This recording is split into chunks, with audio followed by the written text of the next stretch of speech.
Yeah, no. That's right. Sounds like a movie. I've been doing too much Hallmark. Can't concentrate.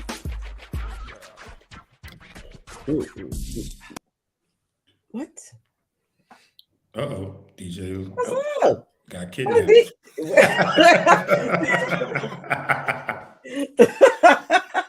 Well, DJ he into hit a couple of scratch. wrong buttons. Yeah. Most DJs take a while to like unplug their stuff and wrap up. You just pull the plug that fast. All right. I'm out. You guys introduced the show I was gone, right? Nope. Can you hear me? I'm coming through. Yep. Awesome. Sorry about that technical difficulty, but it is a Can't Tell Us Nothing show, everybody. We got John / Booby, Miles. We got Tammy. We got Dimitri. We got myself, Antoine. Can't Tell Us Nothing. H-Town Improv Group. H-Town.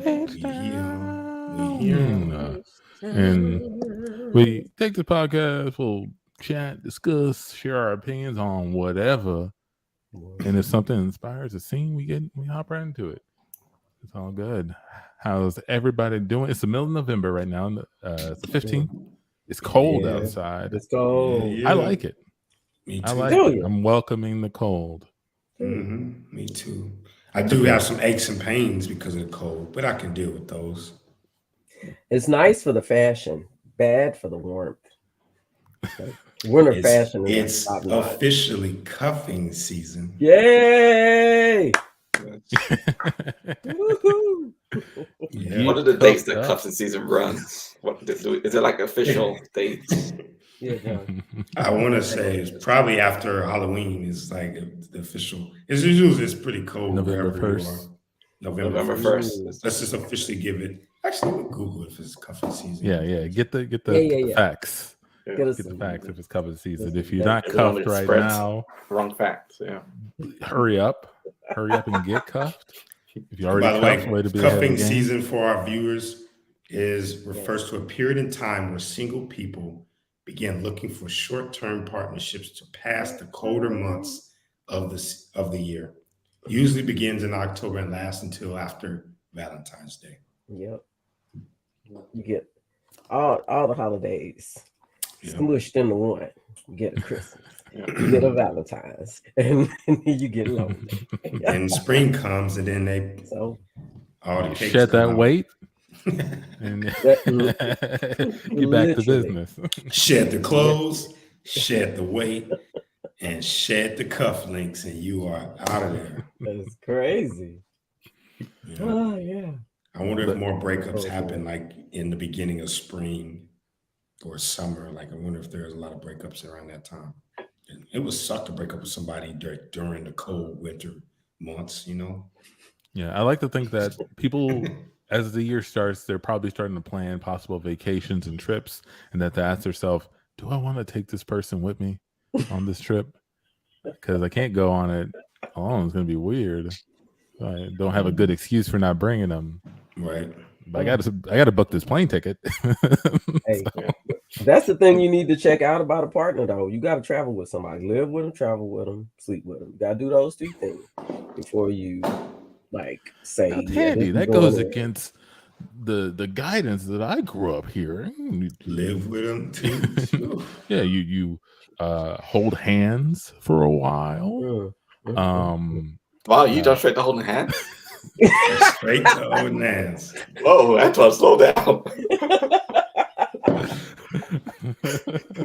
Whoops. Whoops, I forgot about the picket fence rule where you can only see them with the fence between you. My bad. Whoa, you're making direct eye contact? You cad. Oh my God. Only use reflective surfaces. Don't you know this? Mm-hmm. But that's how the devil gets you. Quick question though, Tandy. What is your scale? Like, so for you, how much value do you put in sleeping with somebody partner? And is there like a certain like calibration that you're like, oh, you sleep with them? If do they have to be really good? And then all the other things could be mediocre. Could they be really bad, but everything else is really high?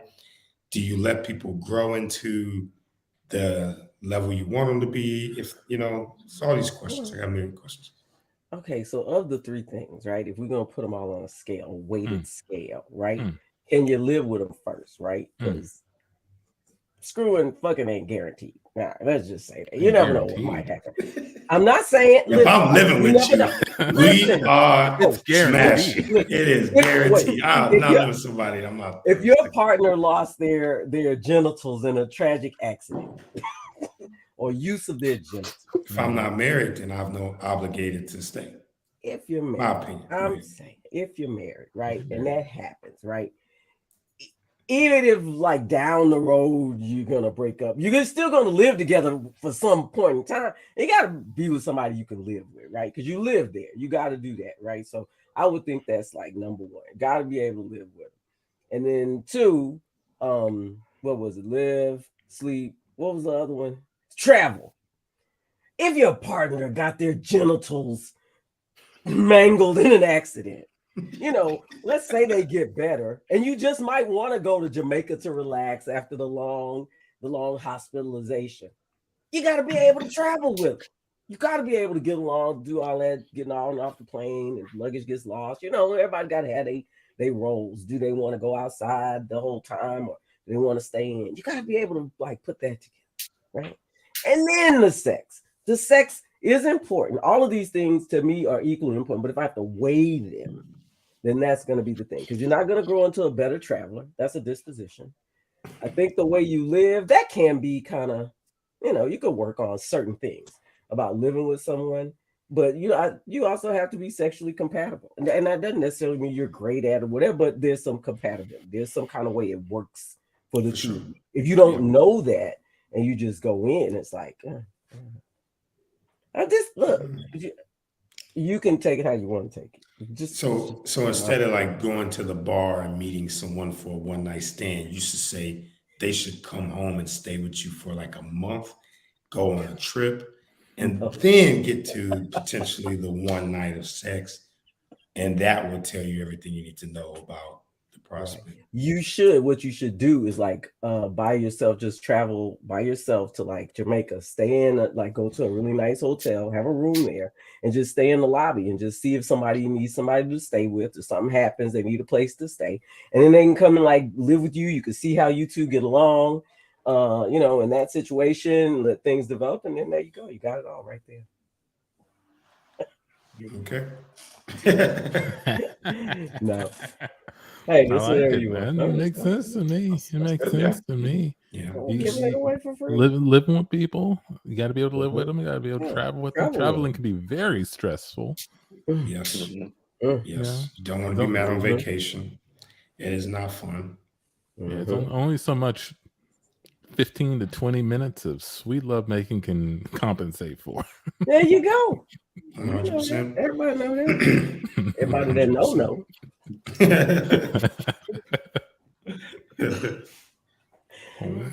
Yeah, that's some good. Like if you can't like teach your kids or your grandkids because you're leaving this earth, that's some good advice. Listen, come to the come closer. Come closer. Let me tell you. I mean, but that's really important though. People don't put enough. People don't put enough value on. Am I going to get along in all of these different areas that mean a lot to me, right? When you're young, you're just driven by all these hormones and desires and all of these fantasies, and sex just seems like it's the most coveted thing that you can get with a person. But we all know people that had sex. I know people that had sex with a whole bunch of people, and are repulsed by them because they would never want to have a social relationship with them or take them to Disney World or something like that, right? Something that's going to make a memory for you. This is all about the pleasure. And I don't know if y'all seen Pinocchio, but you saw what happened at Pleasure Island, right? They turned into donkeys, jackasses. Some people would say, don't turn into a jackass, chasing that pleasure. Check out the movie if you haven't seen it. The old one, not the new one. The new ones. I don't like the live action Disney movies. Does it come out already? Mm-hmm. Oh, Tom Hanks played Geppetto, and I actually think he did well. Mhm. But the original one, I think, was kind of like Thriller. Nobody's going to recreate a new version of Thriller. Thriller was good enough. It's okay being an old version of Thriller. We don't need Chris Brown redoing Thriller and having these new dance moves and the better CGI. Some stuff don't need new stuff, you know. The point I'm saying is don't be a jackass. Don't be a jackass. That's it. You talking about like the original Disney animation? Right. That one versus anything. I'll even take the remastered one, but don't do the new live action. Okay. Kind of like when they did the new live action Lion King and they had the actual lions talking, and that wasn't cool. Yeah. Die Hard animation fans, I reckon. Personally. Is there? Wait, you said? Oh, I thought you said there was a Die Hard animation. Wait, Die Hard was animated first. Die Hard animation fans. Ooh, animated Die Hard. It is Christmas time. I think that would be awesome. An animated Die Hard would be fire to me, especially if it's like an Adult Swim. I've mentioned to you guys there's an animated Fast and Furious, right? There's a show on Netflix. It's for like 10-year-olds, but it's Fast and Furious. You follow like Toretto's cousin or nephew or something and his super spy adventures. Oh my god. It's all right. Never heard of it, so it doesn't sound like it's a cartoon spinoff. Yes. Yes. Cartoon spinoff. It sounds like a gateway to get like younger kids into these franchises so they'll never die. Right? It's like an animated spinoff of Sex and the City. Like we focus on like Amanda's son. Amanda and whatever his name is. We got to Tandy pitching this to a group of executives.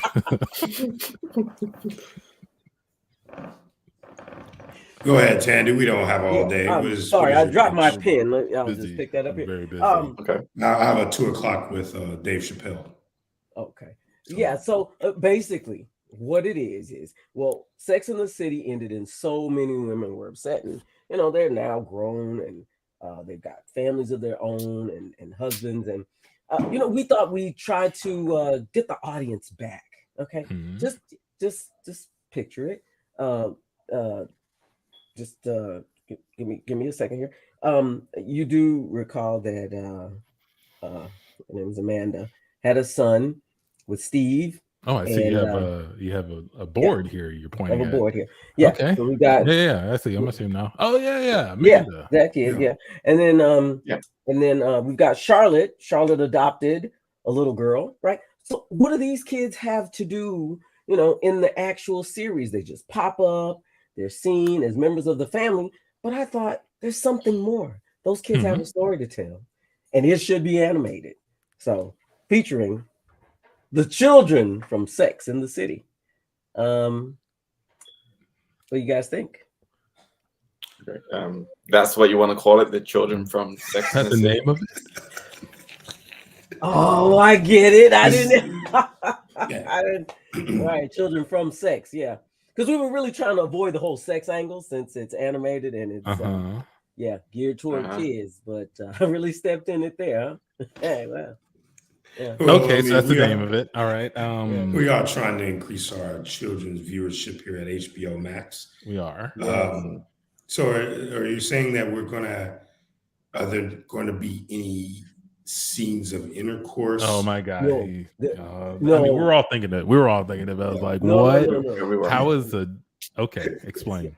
Is it going to be like Saved by the Bell with intercourse in it? I'm just trying to visualize. Let me calm your minds. There will be no intercourse in it. Okay, these children. Just take, if you don't mind. I just have a couple of lines of dialogue. What about between what's that woman's name? The blonde one. I know. Not the other blonde one, the older one.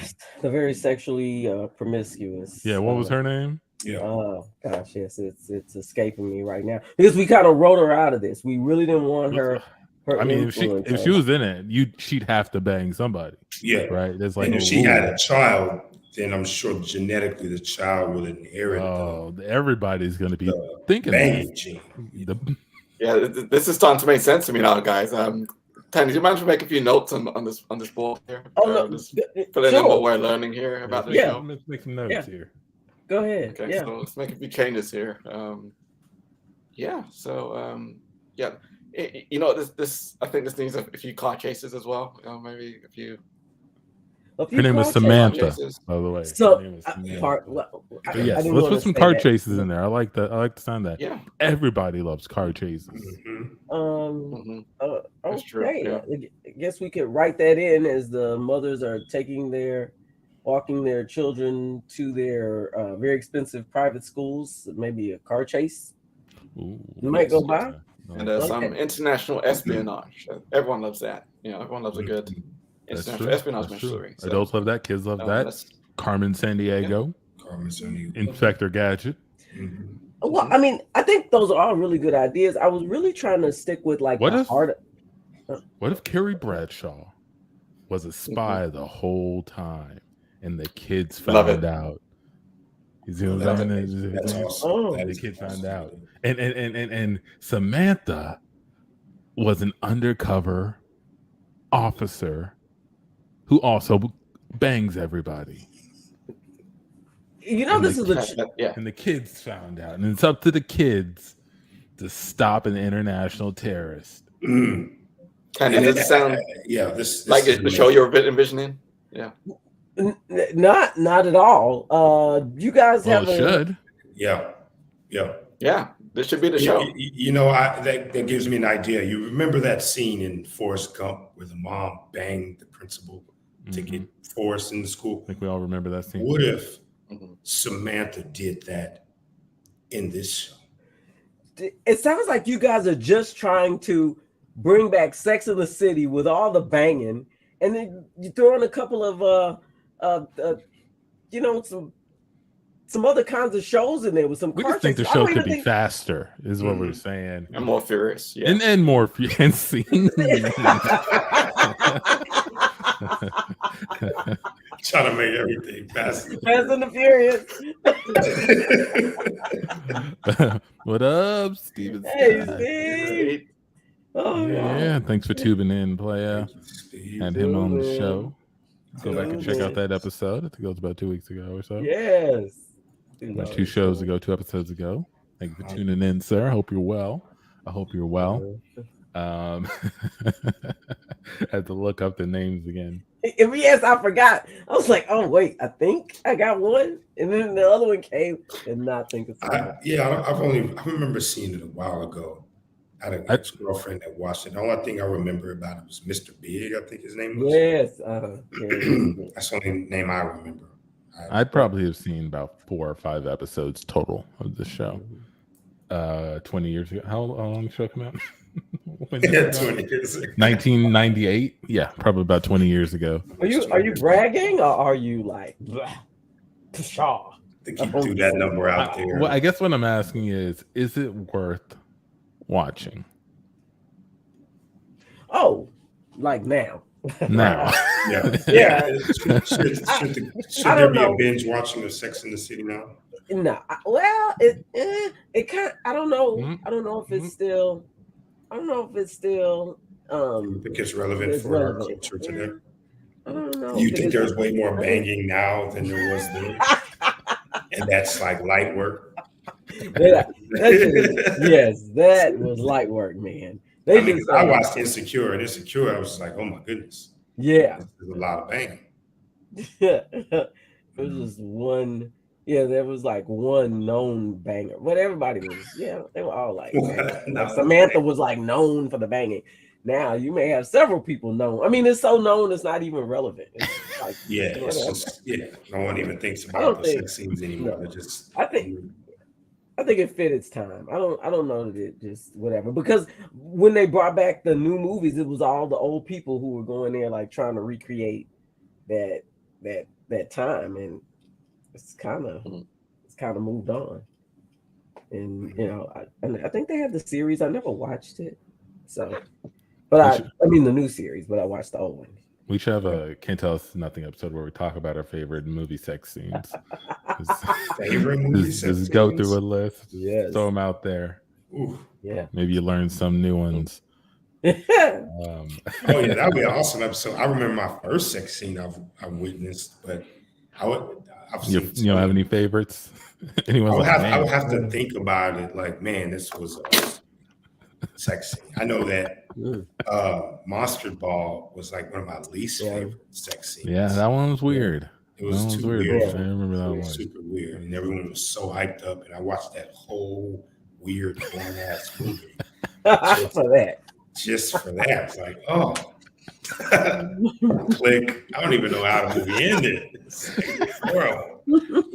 They got me. Damn it, they got me. Oh my God. Harkens back to a time where people would just watch a movie because they heard there was I mean, it was like, it was a time where you could just get, you could just skip right to the scene. Like today, you could just stream and it's on a line. You can say, what is a sex scene? It's like, minute 32. You can go right to there. But back then, you have to skip, figure out what was going on. It was horrible. Holy crap. Love and Basketball had a good one. I know a lot of people hate the movie. I guess it's problematic. Love and Basketball people hate it? No. I mean, a lot of people don't like Love and Basketball. They're really critical of it now. What? A lot of people do. Very, very popular topic on social media. I'm not a part of that. How could they hate on?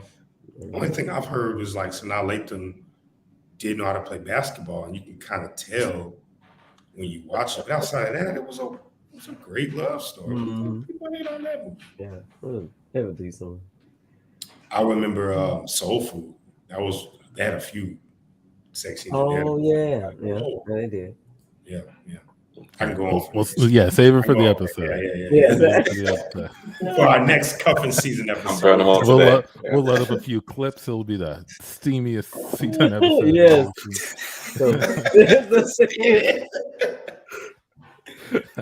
Put off the dark. Turn off C-Ton after. C-Ton after. Yeah, that'll be steamier than our what was it? The Hallmark Channel After Dark. Yeah. But I have a very non-steamy topic for you guys. Yes. So we're gonna turn the cold water on this topic real quick. I have a question. But to prologue that question, so you know the context here. Something recently came across my desk called the time cube theory. Right now, let me load up. I guess. Sorry. This one right here.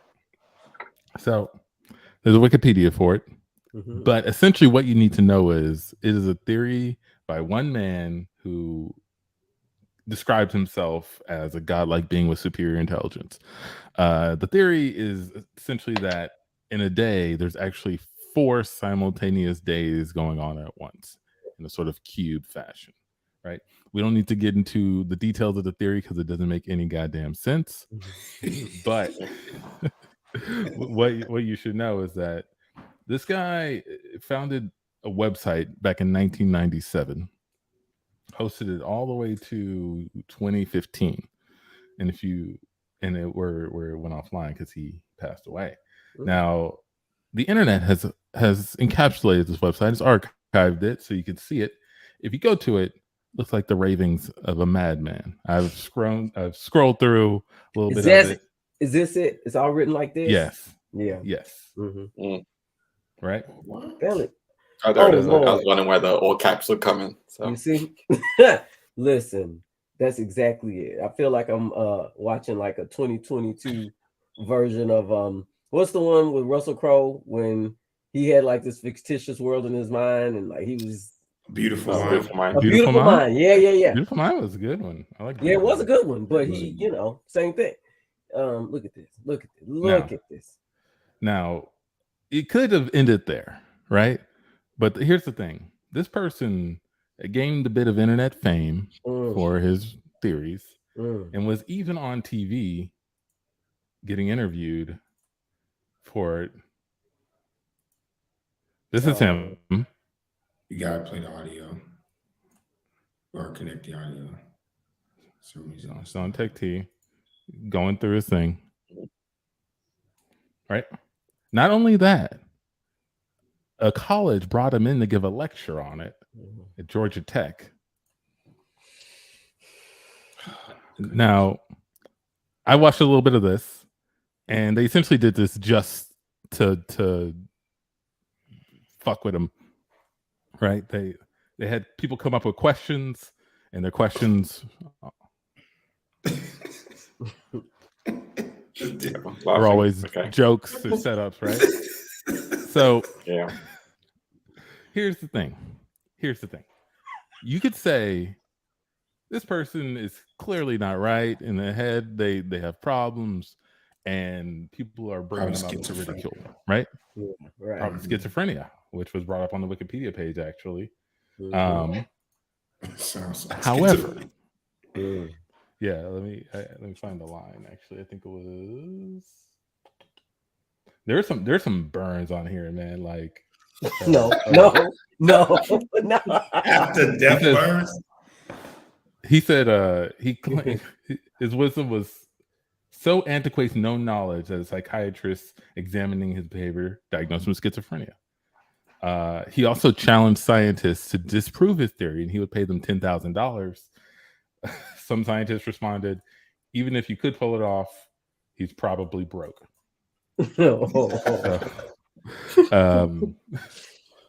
So my question is, yes, if he, I'm trying to find out the best way to ask this question. He has a theory about something. Should he not be allowed to have a platform where he can share and express his theory, even with the risk of ridicule? Or should people see this and say, oh no, he has problems, let's ignore him, right? Try to put him on meds and don't put him on TV. What are your thoughts? Knowing what we know now in the world we live in now, we know that it can be harmful. So prior to the now times, I would think, whatever, spout off, do your thing. But, anybody who studies is going to know better. But all that shit need to be shut down. I'm a torn because in one sense, this sounds a lot like flat Earth. It's a self-isolated and educated theory. I wouldn't even call it a theory. I'd say it was a hypothesis that if it went through the rigorous scientific method, it would be possibly quickly disproven because it doesn't incorporate all of the other theories, which it has to in order for it to be validated. So in that sense, I would say, yeah, I think anyone could discover anything as long as they could put it through, they have the freedom and opportunity to put it through that rigorous exercise of scientific method. However, the other side where I'm torn is it is damaging, and something like YouTube, if he's doing this in 2005, he had a lot of very young cultural ears and eyeballs that didn't necessarily understand how to interpret what they're seeing and what could be true. And mental health is still a major thing in our country. So most of these things I think should be kind of combed through really finely. Do I think he should be medicated? If he was diagnosed with schizophrenia, hell yes. Schizophrenia is terrifying. And it could be something that goes way off the rails. I think I saw something where there was a quote, he said that human beings are the number one or the only evil, right? I've seen that put in manifestos for people that go and do mass shootings. I would not want this person going to Harvard doing a lecture on time Q, because what if it has something in there that says by the time 2033, if we don't get rid of all of these kinds of people, then the world is going to implode. And of course, there are going to be other assholes that are going to believe it. There's just people in the world that are going to believe it for their own reasons. But I think it's very difficult today because people are crafty and they can hide behind laws and rhetoric and at the same time gain a following like never before. So I don't know, man. I would err on the side of put the test through scientific method, and if it absolutely fails, then he should be psycho evaluated, and if he's schizophrenic, give him some medicine. Like, but try to give them out. Try to get, I don't want to shield people from floating ideas, because at one point someone said, "Hey, man, I don't think the Earth is flat. Here's some calculations that I did compared to all this other stuff in physics that most layman people won't understand." And that person spent a lot of time in prison trying to argue against things that, a couple hundred years later, we are wildly now trying to argue for against the latter of the. So Yeah. I don't want to restrict people from floating new ideas as long as it can be tested and verified. But I also think once we know that mental health is a part of that, and I'm not saying, oh, he's the mad scientist and genius that comes up with these great ideas. I mean, the application is there. And this guy's legitimately schizophrenia, which is, anybody's ever experienced schizophrenia, it is terrifying. It is not something you want people just walking around with, believing that, there are snake people walking around and only they can see them. So it's my piece. Yeah, if you need mental, health help, you should definitely get that. And if it's like clear in what he's presenting, what he's writing, what he's doing, evaluate. And maybe that's something that will sort of clear up whatever's going on in his head, and whatever. But I mean, you should be able to float whatever idea you want to float. But can you prove it? And if you can't, then you should be open to being ridiculed for nonsense. Absolutely. I like it. I'll tell you what was frightening though is the lack of diversity in that classroom I saw there. You saw that? That was the one thing that bothered you. Yeah, I mean, we dealing with all kinds of stuff now, but hey, man, are these just the angles you shot these pictures at, or what's up? Okay, well, I just in defense, I can't see any other people taking their time out of their schedule at Georgia Tech to go and fuck around with somebody to talk about something that sounds, schizophrenic. This video is an hour and 41 minutes long. Oh Lord! Right? This was not a 20-minute, lunchtime break. Like these people sat here and listened to this man talk and answer all their questions and stuff. Georgia Tech. At Georgia Tech, man, that's something. But that's interesting. Did they say what he died of? Is there any? I did. Probably everybody laughing at him at Georgia Tech. That's what I was thinking when you showed that. I was like, it's heartbroken. It's heartbroken because he just, because most of the time nobody's probably arguing against his theories. He's just able to posit, keep going. And you get to a place where people are like, "But have you thought about such and such?" Probably just right. Like the normal person is not going to be able to say, "What about this law about the theory of relativity, or how time is changes depending on where you are in this space universe," and can show the equation. Most people are not going to be able to poke holes through it. They're going to be like, "Oh, that's stupid. That sounds stupid," and then he can plow through them.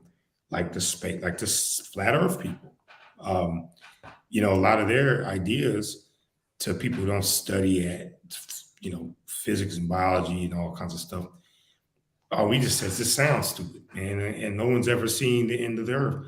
But there are real astrophysics theoretical physicians who could fillet a flat earthers assertions about that, and really show them why it is almost impossible to prove when you set all these other equations up that none of us could. So, I mean, I think ridicule is a natural way of spewing, it's protecting people from bullshit. It's like it's like our own bullshit detector. We can make fun of things and make you have to, prove that it's not something worth being made fun of. So making fun of people protects them? It can. It can, for sure. We cut to a classroom. All right, welcome to class. Welcome to class. Day 1. Good to see you all. Now, you've never been taught by me, but I run my class a little differently. I want you to know right now. If any of y'all say something dumb or stupid or start acting up, I want any one of y'all to check that person. Feel free. Make fun of them, ridicule them, laugh at them, whatever you got to do. Because this class is a microcosm of the real world. You'll learn that word later in the year. But when you speak out in the real world and you say some dumb bullshit, people are going to ridicule you. You need to be ready for that. So we're going to do it right here. You're going to harden you all up right now to that. Your radar detector on bullshit is going to be honed and tuned. And your ability to recognize bullshit within yourself is going to be honed and tuned. All right. So I'm going to pause there. Any questions in the class? And make sure it's not a dumbass question. Yeah, you there, young lady. Yeah. When I signed up for this general independent study class, they said this was a time where we could kind of work on our college applications and scholarship applications as seniors. I really thought we'd be using our time for that. This seems a little different. All right. I'm going to pause before I say anything. Does anyone else in class have anything to say to that? It wasn't even a question. I think it was more of a comment. Yeah. I want to say something, Teach. I think the teacher explained what the fuck this class is about, your dumb ass. What kind of way of answering questions about that shit don't even matter, man. Don't matter. You should have been finished your college requirements, son. Ooh, snap. Wow. Does anyone else have anything to say to either of these two students about any of this discourse? I just want to say I think he covered everything that needs to be said about what she just said. I mean, all right, now I'm gonna say something. What value did your comment bring to this? All right, that was a dumbass thing to say. You had nothing to add. You didn't change anything. You didn't challenge anything. You wasted your breath and all of our times. All right, so let's get back to it. Any other questions? That's not a dumbass question. Okay. Oh, she wants to try again. All right. Let's see it. Let's see how that radar detection is going. To further my other statement about the class, I'm writing an essay about what I think my strengths are, and I was just gonna kind of reach out and see what you guys think would be like some good things I can think about to kind of come up with. Oh, I didn't even finish. You got a hand over here. Thank you for raising it. I think one of your strengths is being a piece of shit for doubling down on something we already covered. Okay, you need to write that in your little essay, and hopefully one of the worst colleges maybe pick you up because they need another piece of shit on the campus. Okay, young man, what's your name? Jadavion. Jadavion, you got a bright future. I can see it right now. It's shining. Yeah, I really like that comment. I thought that was a great. What the fuck are you doing right now, kid? What's your name? Do you know your name? What? Joseph. Why did you say anything? Why did you say anything at all if you didn't have any value to bring? You think Jadavion needs some validation from you, Joseph? I don't need shit. I'm getting deep into what the class is going to be about. Day 1. I'm getting ahead of myself. I apologize. You guys are all starting on this journey. So let me take a step back, okay? But I'm liking the discourse I'm seeing. I think we're all learning some lessons today. I'm sorry. Young lady, I'm sorry, I didn't get your name. Felicity? Felicity, do you need a napkin? Do you need a handkerchief? Yeah, something. Well, you should have brought one. What do you do? If you knew that you were or the type of person that's going to start crying, You should be carrying handkerchiefs yourself, expecting the world to be handing you handkerchiefs all the damn time. Felicity. I just thought, you'd be providing guidance for us. I didn't know there was no description about ready for the world or getting ready for the world or getting hard for the world or whatever this is. Class, isn't that what I've been doing? Isn't that what I've been saying? That's what this is all about. This is all about readying you for the world. What else matters? What else matters besides you getting ready to walk out that door and be somebody better than you are right now? Kindness? Class, I'm going to let anyone else see.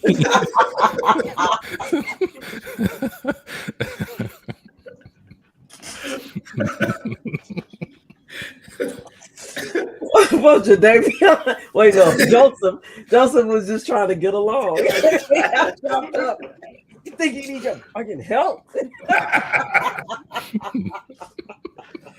Oh man, that class would be so turned.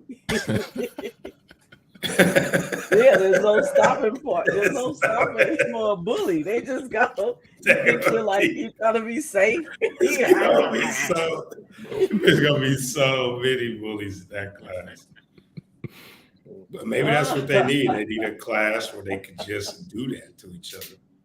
That reminds me of that scene from Abbott Elementary, where I forget which teacher it was, but he came up with the game where he would put like the post-it note in the head and said like Abraham Lincoln, in the class would roast whoever's on that post-it note. Yeah. And it'd be like, oh, yo, 407 years ago looking stuff. You can't go to a play without getting a shot in the head. Try to guess who it is. That actually seems kind of fun. That really is. It definitely does. And it takes a lot of takes some knowledge and some intellect and to pull that off, man. Yeah, man. Yeah. Historical sick burns, or what would you call it? Yeah, history class, historical burns. Historical burns. Yeah, a history roasting session. That sounds like fun, man. That would be super fun. Roasting. I mean, you have to know enough about them to roast it. Yeah, you would like pick some sort of historical figure and you tell the class, all right, we're gonna roast this person. Do your research. Come to class with some jokes. Mm-hmm. Yeah, that would be an awesome way, man. Wouldn't it be? I'm gonna tell my wife to do that, man, because I mean, it'd be better than a book report.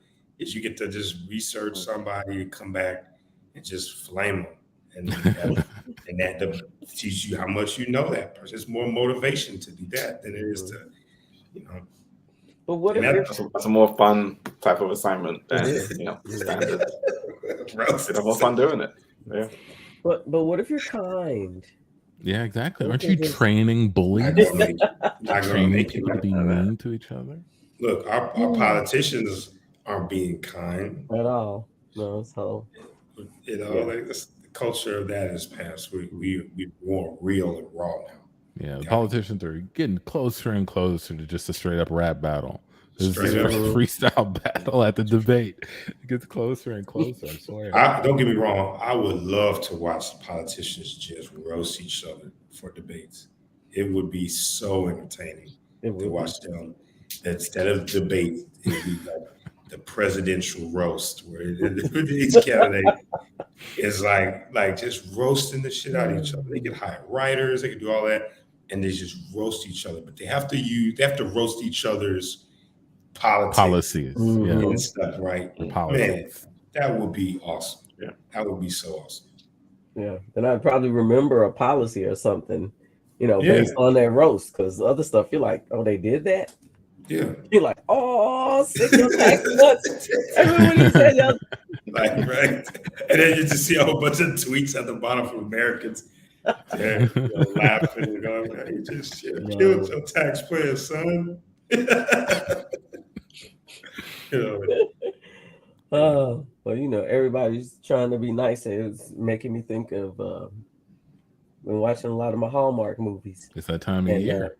Yes, They start. I don't know if it's earlier this year, but it feels like it because we've been going strong since October. And let me tell you, I bought one Christmas gift. I usually don't do that this early, but it's got me in the spirit. But yeah, but so there seems to be like some competition brewing, I guess a little between because the major players showing these okay lighthearted romantic Christmas themed movies. Like Lifetime's got some, Hallmark's got some, and then GAC, Great American something, has some. Family. Yes. And so Hallmark and GAC, like they've lost some popular actresses. Some actresses have defected from Hallmark and moved over to GAC. So these are like big announcements. And I was reading some of the comments and people were like, well, I stopped watching Hallmark because it's gotten too racy and GAC. No, I can't watch it with my grandchildren in the room. And GAC is more family friendly. I like their. Which one is this? That's GAC. I felt it. I felt in that GAC. Yep, I felt it in my bones. It's just anyway. Yeah, because it's very vanilla. It's like yeah. Looks like the same movie on every post. Yeah, they're gonna put some black people in it, but I mean Hallmark was all Hallmark was already like spicy or mild. It was always forever mild. It's not anything going on there, and now you want something that's like salt or water. It's just salt. We want no seasoning whatsoever. We just want it, natural. No, don't do anything. And how can you stand it? How? Right. Yeah, we need some more racy. We need some more racy ones, but that's not my business. You gotta have stakes. That's not my business. Stakes mean that you're gonna have some crazy MFs in the movie. You're gonna have some very complex relationships and characters. Excuse me. And that's real. That's reflected in life. Hold on, but that's not why you tune into these movies. You don't want complex relationships. You don't want dynamic and deep characters. You want what you see is what you get, right? Like you want to know who every person is gonna be as soon as you see him. That person's Santa Claus. That's the the bad city person. That's the lovable townie. And they're going to stay that way the whole time. I mean, I get you, but those aren't the only people that have Christmas, man. There's some crazy Christmas, situations. And don't get me wrong, there are some movies that do work in these types of environments. My wife loves watching these kinds of movies. But to me, I still like to have a good story. It has to be a good story. It has to have some kind of stakes. Otherwise, I would just watch Disney and their channel of Christmas movies, which I typically do. Wow, identical love. He's a surfer dude. He's a city boy. But I think I think what I have to do is draw the line somewhere. And I read somewhere, I don't know if y'all said it, where I heard it, or maybe I heard it, that America likes teams, right? Was it John? Who? I don't know. Somebody said that. So you was always like, it was you? Like you always got to pick a side, right? You got to pick somebody. So if I have to pick a team, it's not GAC. I have to like roll with, I don't have Lifetime, so I can't even put them in the mix. But I have to roll with Hallmark, right? I have to be Team Hallmark because, how do you defect? Because GAC could have just been its thing, but you saying, "Oh, I want to go over there because they're more family friendly." What was turning you off over here? Right. What got you? What got your panties in a bunch? At the fall harvest. I mean, what got you? What got you mad at the maple syrup tapping company? But them are the kind of people that will clap at a bad Passion of Christ play done in a church because it got Jesus in it, and they just so happy to see that Jesus is in the play. So no matter what, it can't be bad. We got to clap for it. Or children are in the play. Yeah. And no matter how bad it is, we still got to say, "Hey, it was so beautiful." and I get why they would do it, but it doesn't mean that it's good. My family likes to watch Lifetime as well, and I actually will say Lifetime is getting a little bit like they're like the HBO of the family friendly out of the bunch. Like Lifetime is getting really racy and really dangerous, I would say, with their content. We cut to a mother with her son backstage at a church play. Antoine, I cannot believe my son just told me that after the first performance of Jesus and the Children, that you have cut him from playing childhood Jesus because nobody clapped for his performance? Are you kidding me? He didn't connect with the audience. There's something wrong with the audience. Everybody knows you clap for Jesus, you clap for kids.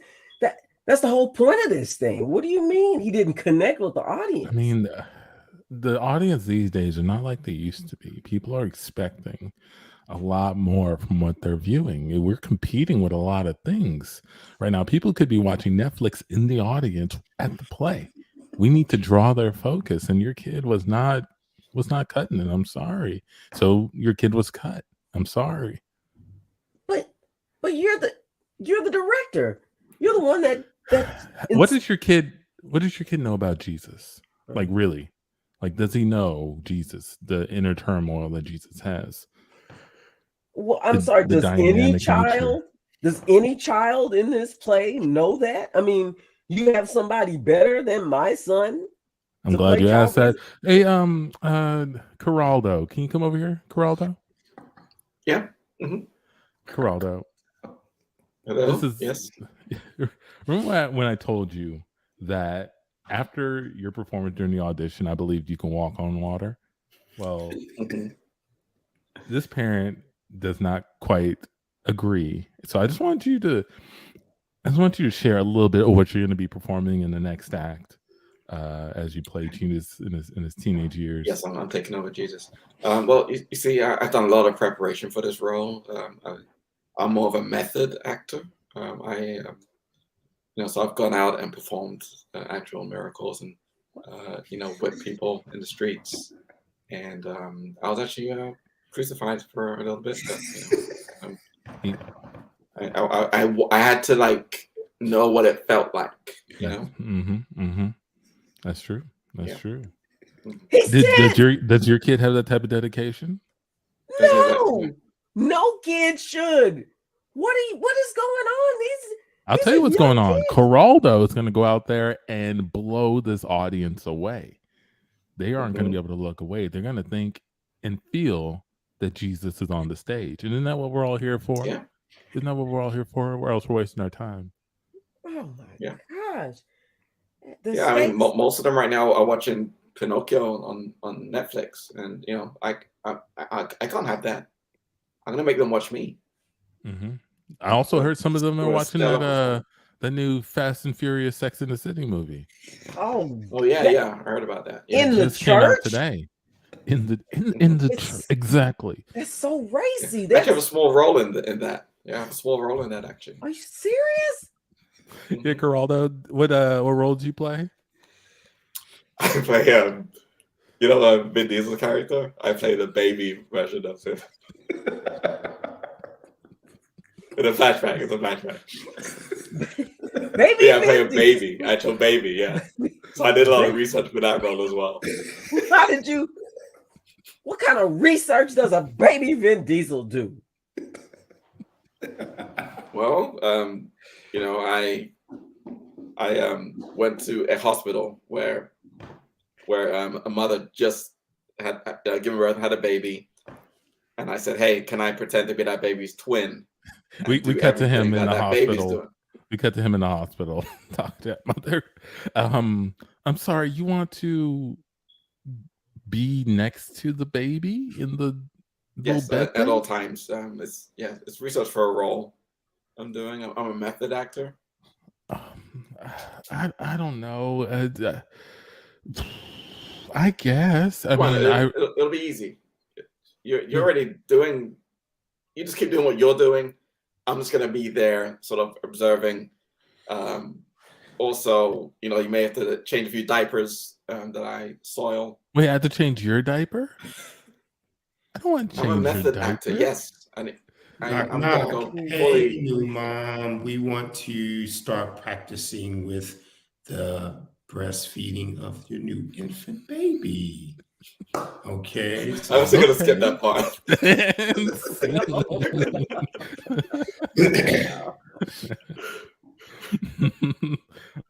Well, thank you for skipping that part. No. God.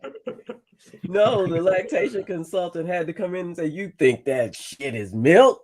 That baby not getting a damn thing." yeah. That's how you get motivated. You motivate to breastfeed. Mhm. Lactation consultant. Yep. Holy crap. Oh gosh. But okay, so you're sticking with Hallmark. Yeah, I'm sticking with Hallmark. That's Team Hallmark, you know. They were the Team original. Hallmark. Everybody else bit off that, right? Mm, They've been doing that. mm. You're Johnny come lately saying, you know, we're gonna unspice this up a bit. Mm. I mean, it's Yeah. already nothing. There's no sex. We don't get any and look at the No people. banging. No Yeah. banging. They look the same. They just But They don't look to the the same. train If you compare to the no, trained eye, you can spot the differences in these stills. you can you can. do look it. at, look Do at a these. split. Look Look at at this. these. This right here. This movie, and this movie, and this movie, and this movie There's no are the touch. same movie. They're the Yes. same.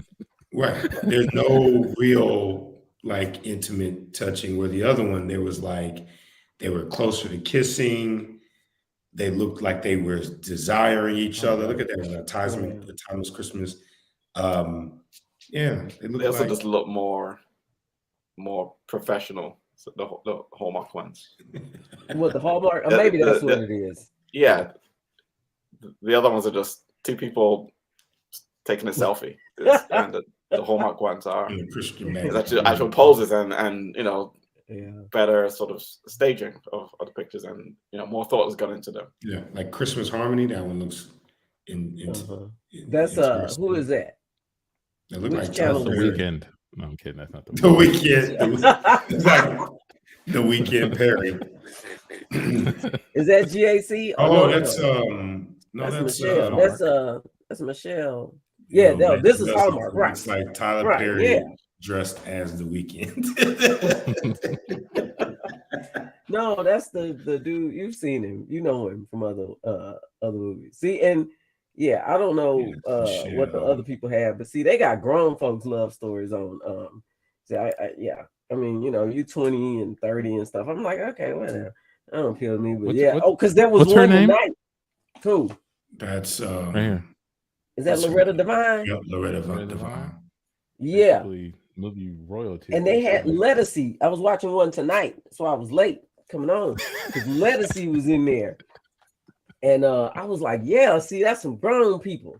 That's some grown people love. Yeah, It's all grown people love. You know, they ain't got no Hallmark channel for kids. no, Disney got that I covered, like it. man. Yeah, Disney ain't letting go of the kids. this is true. Yeah, how you pitch? Kids don't care about this. This means nothing. How Not do you? this. Yeah, Not this. not a thing. No, the kids like magic. You gotta have more magic and shit in your movies. They want to see they want to see some real Santa Claus flying. Which there is a movie on Netflix that has is it Patrick Swayze as the Santa Claus? It's like something not crinkle. Swayze. Not Swayze. What's the I guy? think who does- Swayze died. Yeah, that's true. Right? My bad, Swayze. Mm-hmm. It's a guy that plays it. I know you're talking about though. Santa Claus is like rocking and he's like drinking and he's real like he's like a brash version of Santa Claus. They crash somewhere. Man, we watched that movie last year and man, I laughed so hard because I had no expectation of it.